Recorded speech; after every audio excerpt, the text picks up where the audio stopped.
Back on trail right where we left off last video on the Palatka Lake Butler Trail. Just got dropped off by the Uber.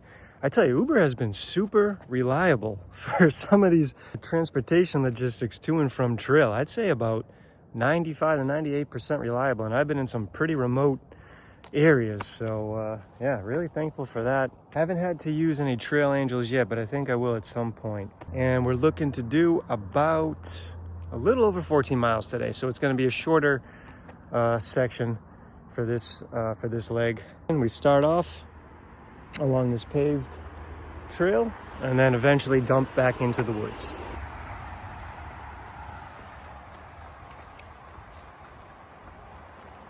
Now we are heading north towards Keystone Heights.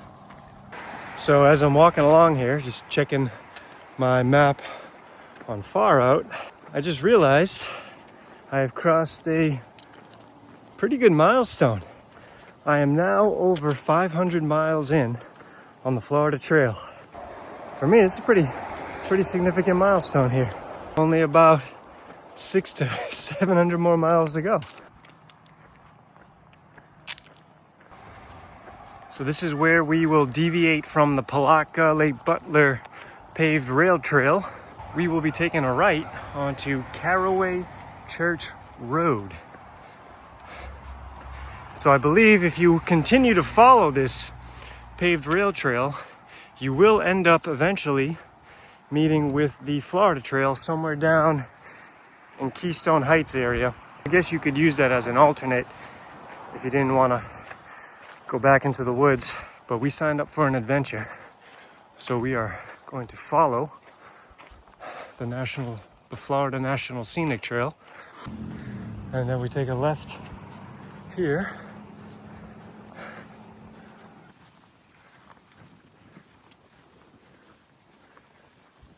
Apparently at the intersection of the Florida Trail and Old Stark Road is where an aggressive dog could be awaiting you, as if on cue.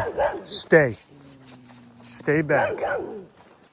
That's just a pet peeve of mine, for people just to keep their pets leashed, because I had to deal with aggressive dogs when I was backpacking through Thailand, and they came right up to you and started nipping at you.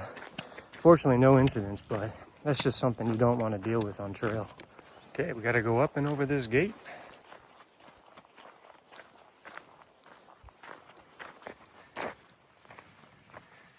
So that right there is a hunter's hideout.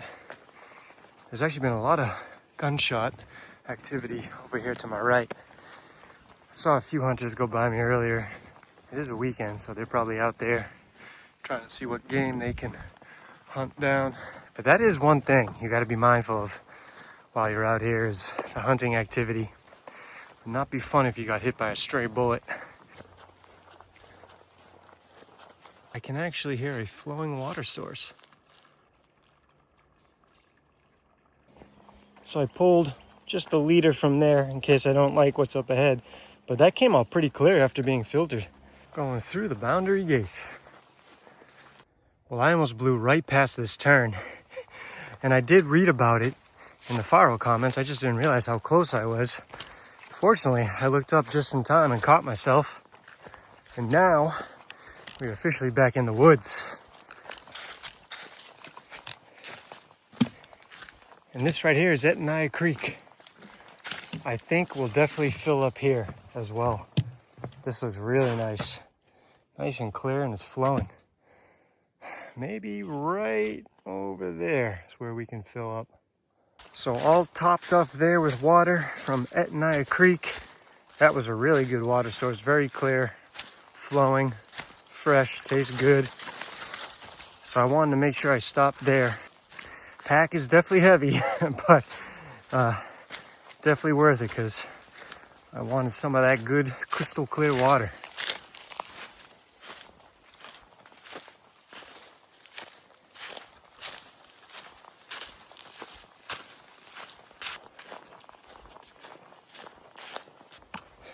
Check this out. Apparently this is an old radio tower.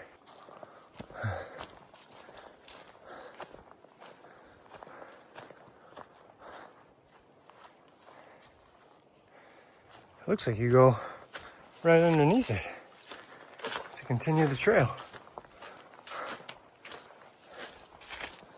Yeah.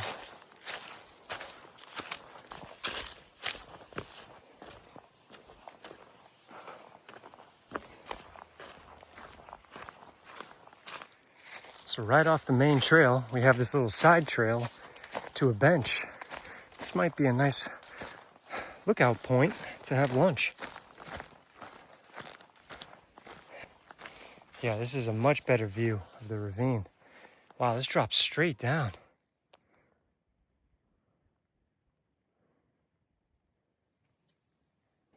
Just chilling here for lunch, eating some dried fruits and just enjoying the scenery. It's places like this on trail that truly make it worth it. So tranquil. There's no road noise, no other people around. It's definitely places like this that make it worth hiking these trails. And we're back on the move after a nice little break for lunch at that ravine. Ooh, almost missed this turn. But I think that way you eventually meet up back with it. But over here you get a nice little view. Damn, it just drops straight off the edge.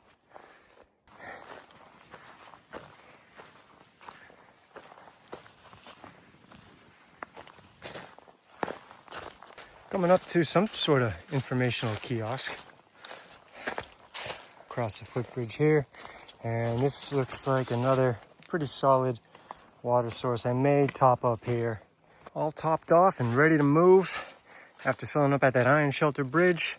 If you take a left here, I believe there is a shelter right up this way, which I wanted to check out. Thought it looked pretty cool from the pictures and far out.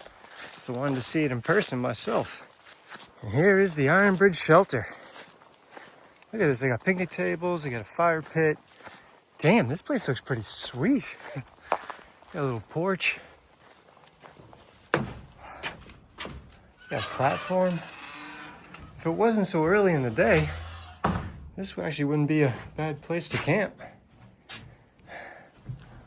Really nice. Definitely would be a nice little stop if you wanted to make camp for the night there. Plenty of room. Now let's see how we can... I think it's just like a little loop. So I'm taking a different trail to get back on the Florida Trail. Here we go. Right back on trail.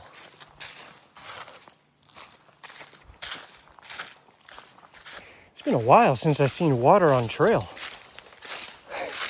It's a little squishy. Ooh. Oh, shit. A little broken. This is interesting. Wow. Whoa, holy hell.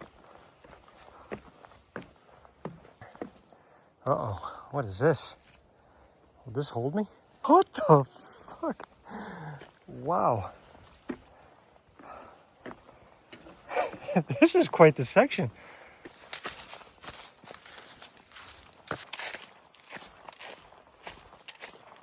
Coming up to Fieldhouse Road. Looks like we jump on this for a little bit. It's a trailhead. A few people are doing some day hiking.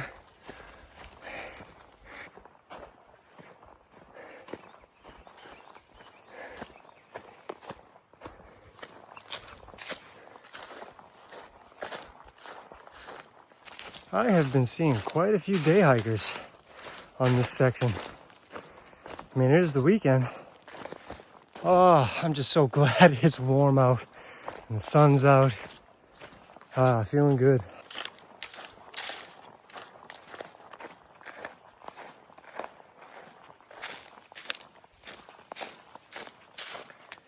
This section has just been amazing. Thin pine forest, wide open space, plenty of viable spots to pitch a tent. All right, what do we got here? Looks like a little bit of trail magic right at these power lines. Oh, beautiful bench. Let's stop here, see what we got going on. Thank you, Sound Effects. Gave us some pretty decent trail magic. You got waters, looks like waters in there. Got some food up in here. Oh, this is awesome. Thank you. That was a great stop for dinner. Thank you again, Sound Effects. That was awesome. I actually ended up just staying there and eating dinner too. On the search for a campsite, hopefully up here in about point 1. Hoping it's decent and hoping there's no riffraff late at night. I do hear some ATVs bouncing around up over here, so hopefully the trail stays away from those. Other than that, we got a couple hours until the sun goes down, which should give us plenty of time to set up camp for the night. Oh yeah, I think this is perfect. This is considered the Tinsley area, or Tinsley campsite area. Got a nice spot here, some spots back there. Plenty of spots way back here. Yeah, there's a lot of room. So let me show you where I'm set up for tonight. Here's the trail, just going straight up that way. There's plenty of spaces actually on either side. Over here to the left, there was some really good spots to set up your tent. Love the pine duff, nice and soft. But I'm right over here, a little bit uphill on top of a pine duff. But this will be home for tonight. If I wasn't so lazy, I could have set up a ridge line between these two trees and kind of put my poncho / tarp right there. But I don't think it's gonna rain tonight anyways. Got the clothes drying, using this branch over here as a little clothes, airing out my clothes. But that's it. I already feel like the temp is dropping a little bit, so I'm gonna get all cozy, tucked in, and then call it a night. I think just under 15 miles on the day. It's a little bit under what I normally average, but it was nice and relaxing, very scenic. I actually really enjoyed the trail today. Call it a night and catch you guys tomorrow morning.